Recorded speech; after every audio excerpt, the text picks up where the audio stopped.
Hello, good morning students.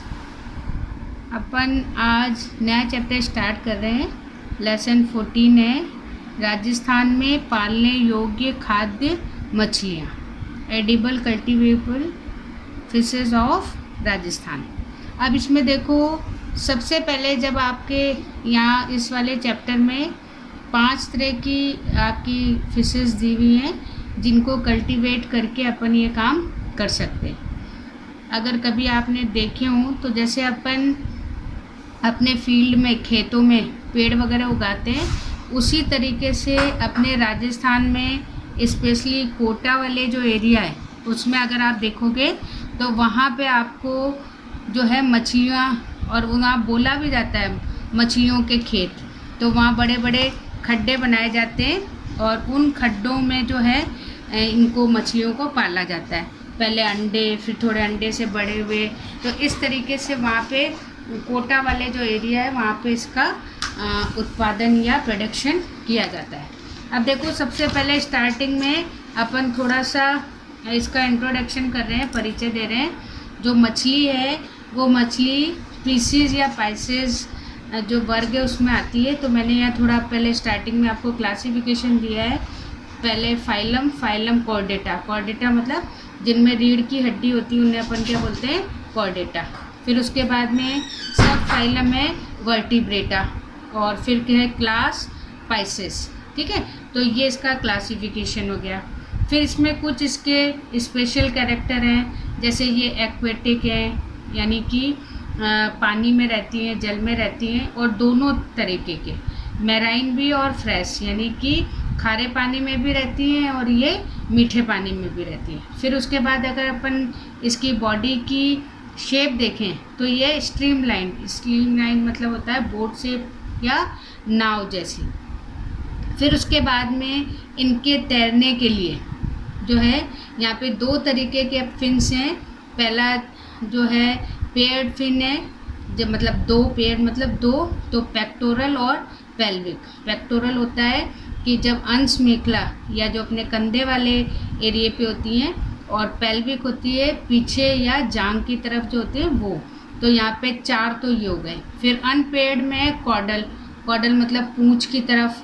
फिर है dorsal मतलब पीठ की तरफ। और फिर है वेंट्रल मतलब अधर, पेट की तरफ। तो इस तरीके से इसमें फिन्स पाए जाते हैं। तो ये इसकी कुछ कैरेक्टर हैं जो कि पीसेस के होते हैं। फिर यहाँ पे जो सबसे इम्पॉर्टेंट है कि ये जो रेस्पिरेशन या श्वसन है वो किससे करती है, गिल्स से या गलफड़े इन्हें बोलते हैं। और आप लोगों ने कभी मछली देखी भी होगी तो इसके गले वाले जो नेक रीजन है वहाँ पे आपको गिल्स या गलफड़े दिखाई देते हैं। फिर उसके बाद में यहाँ पे देखो, आपके बुक में इसकी डेफिनेशन दी हुई है कि ये क्वेश्चन आता भी है कि व्हाट इज़ फिश, मछली किसे कहते हैं।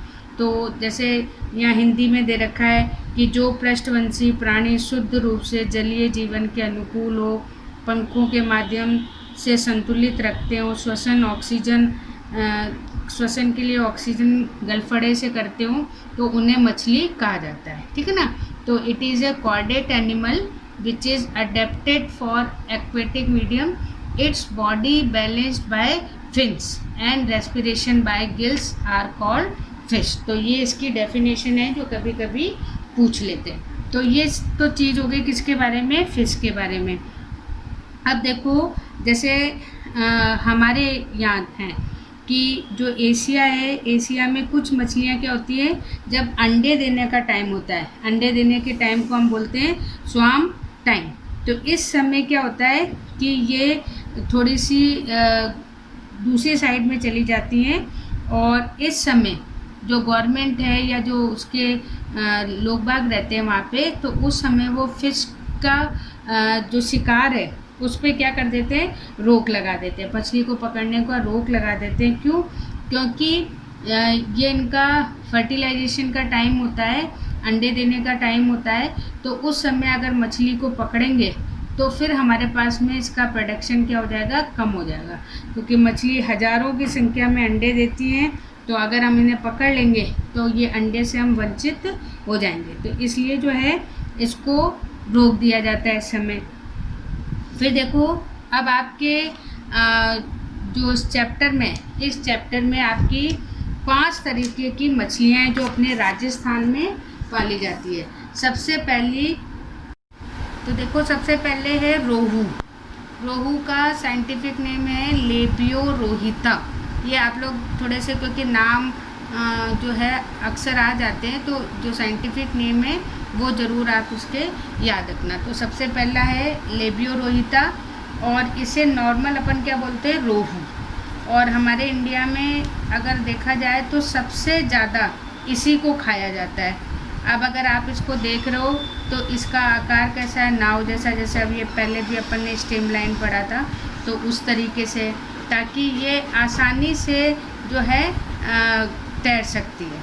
फिर यहाँ पे इसके भी 2 टाइप्स के फिन्स हैं, कुछ पेयर्स में हैं, कुछ अपने सिंपल रहते हैं। फिर यहाँ पे देखो इसकी जो बॉडी, उस पर आपको दिख भी रहे हैं स्केल्स, जिनको अपन शल्क बोलते हैं। और ये जो सल्क हैं, ये सल्क कैसे होते हैं, आपको फोटो में भी दिख रहे हैं, थोड़े से चिकने से, जैसे इस पर ऑयल लगाया हुआ वो होता भी है। इसके ऊपर वैक्स लगा हुआ होता है ताकि इस पर पानी जो है इस पर नहीं आए, तो ये इसलिए ये इसकी इम्पॉर्टेंट चीज़ है। फिर इसमें दोनों तरफ रेस्पिरेशन करने के लिए क्या है, गलफड़े या गिल्स हैं। अब आप डायग्राम में देखो, इसका जो डोर्सल यानी पीठ वाला भाग है वो थोड़ा ज़्यादा आपको काला गहरा दिखाई दे रहा है, और जो पेट वाला या जो वेंट्रल साइड है वो थोड़ी सी कैसी है, गोल्डन या लाइट कलर की। तो ये इसकी वैसे स्ट्रक्चर हो गई। फिर यहाँ पे देखो इनकी जो आइज़ होती हैं, उन आइज़ पे पलकें नहीं होती हैं, केवल एक पारदर्शक या ट्रांसपेरेंट झिल्ली चढ़ी रहती है, और उसके अंदर लेंस मूव करता रहता है, और इनकी आँखें भी जो है चारों तरफ घूमती रहती हैं। फिर देखो इसके अगर अपन वेट की बात करते हैं, तो जब ये छोटी होती है तो ये लगभग इसका जो वेट है वो 675 ग्राम यानी कि 1 kg से कम है। और जैसे जैसे इसकी एज बढ़ती है वैसे वैसे ये 3 वर्ष की होती है या 3 years ओल्ड होती है तो 45 kg तक इसका वेट हो जाता है। और अगर हम लेंथ वाइज देखें तो ये 90 सेंटीमीटर यानी 1 मीटर लॉन्ग भी हो सकती है, मतलब ये इसकी मैक्सिमम मान के आप चलिए। बाकी ये आपको 1 फुट की या आधा मीटर इतनी भी नॉर्मली मिल जाती है। फिर यहाँ पे देखो कि कुछ इसमें दे भी रखी है कि जैसे बहुत जो एडल्ट हो जाती हैं तो 2 मीटर तक की इसकी लंबाई हो सकती है, तो ये एक एक्सेप्शन टाइप है। फिर उसके बाद में इसका जो कैरेक्टर है कि ये सर्वभक्षी हैं। सर्वभक्षी को अपन बोलते हैं ओमनिवोरस, यानी कि ये पेड़ पौधे भी खा सकती है, और ये जो है एनिमल्स, मतलब एनिमल्स तो अब वहाँ कहाँ मिलेंगे, लेकिन हाँ छोटे छोटे कीड़े मकोड़े भी खा सकती हैं। तो इनका जो फूड है, एक बार क्वेश्चन आया भी था कि जो मछली है वो क्या खाती है, तो ये जू प्लैंकटन जो छोटे छोटे एनिमल्स होते हैं, और पादप प्लवक जो छोटे छोटे प्लांट्स होते हैं, और शैवाल है, तो ये इनका भोजन हो गया। तो ये आपकी फर्स्ट यहाँ पर आज कंप्लीट हो गई। अब एक और मैं करा देती हूँ, सेकंड है कतला, ये कतला, तो ये इससे ध्यान रहती है तो इसमें कोई ज़्यादा दिक्कत नहीं आती है। अब अपने पास में दूसरी है कतला, और इसका साइंटिफिक नेम है कतला। तो यहाँ पे आपको ज़्यादा दिक्कत नहीं आएगी नाम याद करने में।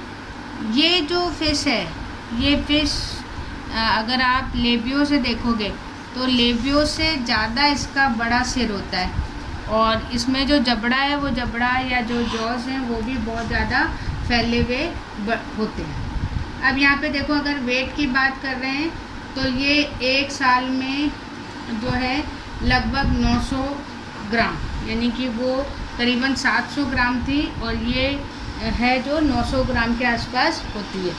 और 2 वर्ष में ये लगभग 2 किलो तक की हो जाती है।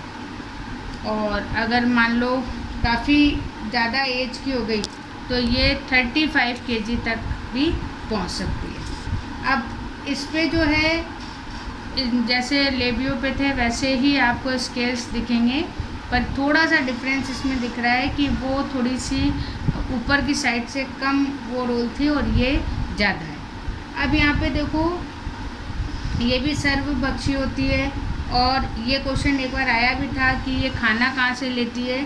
तो ये खाना क्या करती है कि ऊपर आके जल की ऊपरी सतह या मध्य सतह से लेती है, नीचे से नहीं लेती है। तो फिर वहाँ ऊपर नीचे क्या होंगे, वहाँ पे जो पादप प्लवक है, हालांकि सर्वभक्षी है लेकिन फिर भी ये जो है पादप प्लवक या फाइटोप्लैंक्टन है उनको ज़्यादा खाती है। तो ये आपकी दूसरी कंप्लीट हो गई। तो अब ये देखो अपनी तीसरी है कलबासु।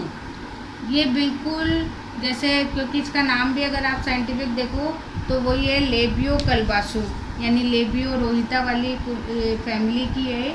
तो इसमें ज़्यादा आपको चेंज नहीं मिलेगा, केवल क्या होगा कि ये जो है लेबियो से ज़्यादा ब्लैक कलर की है, इसलिए इसको क्या बोलते हैं, काली रोहू। और ये जो है अपने दक्षिण एशिया में ज़्यादा पाई जाती है, यानी जो साउथ एशियन है वहाँ पे आपको ये ज़्यादा मिलेगी। अब यहाँ पे देखो अगर आप रोहू के कंपैरिजन में देखते हो तो इसका जो डोर्सल वाला भाग है, पीठ वाला भाग है, वो बहुत ज़्यादा उभरा हुआ होता है। अब ये जैसे इसमें अब क्योंकि दोनों एक ही है तो हो सकता है कि डिफरेंस आ जाए। तो यहाँ पे जो इसका ऊपर वाला हिस्सा अगर आप फोटो में देख रहे हो तो ये बहुत ज़्यादा उभरा हुआ है। और उसके बाद में इसके जो होंठ होते हैं वो होंठ भी बहुत ज़्यादा मोटे होते हैं और लटके हुए होते हैं। तो ऐसा लगता है कि इसमें झालर लगी हुई है, तो इन्हें बोलते हैं झालरदार बार्बल्स। तो इस तरीके से जो इसमें बहुत ज़्यादा लटके हुए दिखाई देते हैं। फिर यहाँ पे देखो कलर इसका ब्लैक ही हो गया। फिर अगर अपन इसको देखें तो ये लेबियो की तुलना में आपको थोड़ी छोटी साइज़ की मिलेगी। जैसे इसमें लिखा है कि सबसे बड़ा नमूना भी 300 सेंटीमीटर, यानी कि बहुत उसके कंपैरिजन में छोटी मिलेगी। फिर इसके अगर इसको देखा जाएगा तो ये अक्सर जो नदी है उसके तले भाग पे, उसका जो निचला बॉटम हिस्सा होता है वहाँ पे ज़्यादा मिलेगी। फिर ये जो खाती है इसका भोजन क्या है, भोजन क्योंकि नीचे तो आपको शैवाल है या छोटे मोटे कीड़े हैं या उनकी डेड बॉडी है, तो ये सब ये खाती है। इवन मिट्टी तक ये खा जाती है। तो ये इसका अलग कैरेक्टर हो गया। उसके बाद में क्योंकि ये तले में रहती है और गंदगी को साफ़ करती है, इसलिए जो है ये पानी को शुद्ध रखती है। अब वैसे भी आप ये देखो कि अगर हमें किसी जगह की पानी की प्योरिटी पता करनी है तो अगर उसमें मेंढक और मछली हैं तो वो पानी अच्छा कहलाता है। और अगर जैसे अभी बारिश का टाइम है तो आप सुनते हो कि भाई जलमहल है तो उसकी मछलियाँ मर गई या कुछ हो गया। तो जो पॉल्यूशन अगर होगा तो ये मछलियाँ मरनी चालू हो जाती हैं। तो यही नहीं, अधिकतर सभी जो फिश हैं वो फिश क्योंकि कीड़े मकोड़े खाती हैं और ये शैवाल वगैरह खा जाती हैं, तो इस वजह से जो है जो पानी है उसकी प्योरिटी को ये इंक्रीज़ करती है। फिर देखो इसका जो सबसे इम्पॉर्टेंट कैरेक्टर है कि इसके अंदर इसका जो लिवर है उस लिवर में ऑयल पाया जाता है, जैसे अपन कॉड ऑयल बोलते हैं। और वो उसमें विटामिन ए तो होता ही है, साथ में जो बच्चे वगैरह हैं उनको इस मछली के तेल से मसाज की जाती है ताकि उनके मसल्स भी जो है स्ट्रॉन्ग होते हैं। तो आज मैंने आपको ये 3 मछलियाँ करवा दी, थोड़ा सा पीसीस का इंट्रोडक्शन भी दे दिया। तो इस तरीके से अभी आपकी 2 फिश रह गई हैं। और फिर उसके बाद में इसमें सबसे ज़्यादा जो इम्पोर्टेंट है वो थोड़ा पीसी कल्चर है और इस पे अपने राजस्थान में बहुत ज़्यादा काम हो रहा है। तो कल अपन इसकी बाकी बची हुई और पीसी कल्चर की जो मेथड्स हैं उन मेथड्स को कंप्लीट करेंगे। ठीक है, ओके, थैंक यू।